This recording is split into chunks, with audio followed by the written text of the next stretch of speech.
ये तो मामला है, ये पिछले तकरीबन 1-1.5 महीने से हम भी देख रहे हैं, हम भी सुन रहे हैं और हमको भी समझ में आ रहा है कि कैसा ट्रायल बाय मीडिया चलाया जा रहा है इस मामले के अंदर। हर आरोपी को, मेरा मतलब ये है आरोपी एक्यूज्ड पर्सन को यह अधिकार होता है कि उसके ऊपर अगर कोई आरोप लगे है तो वो अदालत जा सकता है, बेल के लिए अप्लाई कर सकता है, अपना पक्ष अदालत के सामने रख सकता है। निचली कोर्ट में इस लड़की को बेल नहीं मिली, उसका राइट है कि वो हाई कोर्ट में जाए, हाई कोर्ट में रिजेक्ट होती है तो सुप्रीम कोर्ट में जाए। ये कानून का नियम है।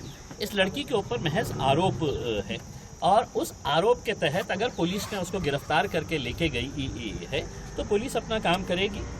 न्याय प्रणाली, जुडिशरी जो है वो अपने लेवल के ऊपर अपना काम करेगी, उसके अंदर क्या सच्चाई है क्या गलत है करके।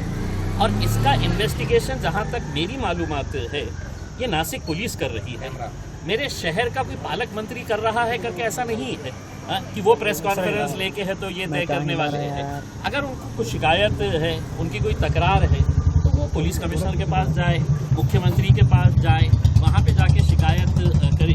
लेकिन उन्हें ऐसा लग रहा है कि इतने टाइम से जो मैंने इनके भ्रष्टाचार के पलीदा खोला था पूरा, उसमें वो किसी तरीके से ऊपर नीचे मैनेज करके बच तो गए हैं।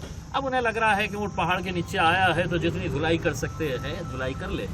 सिरसाट साहब, इतना ही अगर तड़प जो आपकी अभी बार बार प्रेस कॉन्फ्रेंस ले रहे, मीडिया को बुला रहे, उस वक्त भी अगर ऐसी तड़प रहती और जाते मुख्यमंत्री के पास और कहते कि साहब ये आदमी ने मेरे ऊपर है तो बहुत गंभीर आरोप लगाया है, इसकी उच्च स्तरीय इंक्वायरी करे और अगर मैं निर्दोष निकला इसमें से तो इम्तियाज जलील को फांसी पे लटकाए, मैं लटक जाता।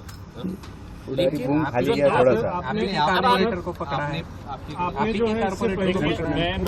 मैं मुंबई में था, मुझे पूरी जानकारी है तो पुलिस के जरिए लेनी है कि क्या रोल हमारे कॉर्पोरेटर का रहे या किसी का भी रहे।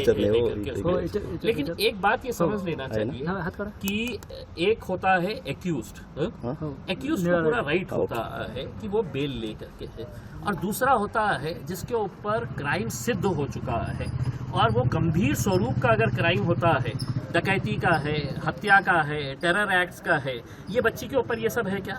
इसके ऊपर सिर्फ एक कलम जो है वो ये लगी हुई है, हर्टिंग रिलीजियस सेंटिमेंट्स।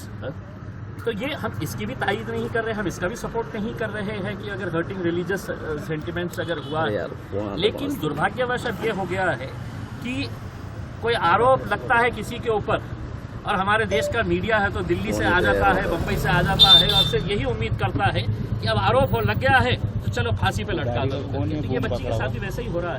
हमें विश्वास है सचिन थोड़ा नीचे लेना माइक, वो पूरा इम्पार्शियल तरीके से काम करेगी। आपने एक बार कहा था कि निदा खान को जो है आपका सपोर्ट है, अब जब वो ये भी कहा था कि अगर वो गलत नहीं रही तो आप अभी भी उसके साथ। देखिए, मैंने भरी सभा के अंदर ये कहा था, थोड़ा पीछे सर, मैंने एक टीवी चैनल के अंदर ये कहा था कि उसकी कहानी देखने के बाद, सुनने के बाद, उसका एफआईआर पढ़ने के बाद मैंने एक स्टेटमेंट दिया था।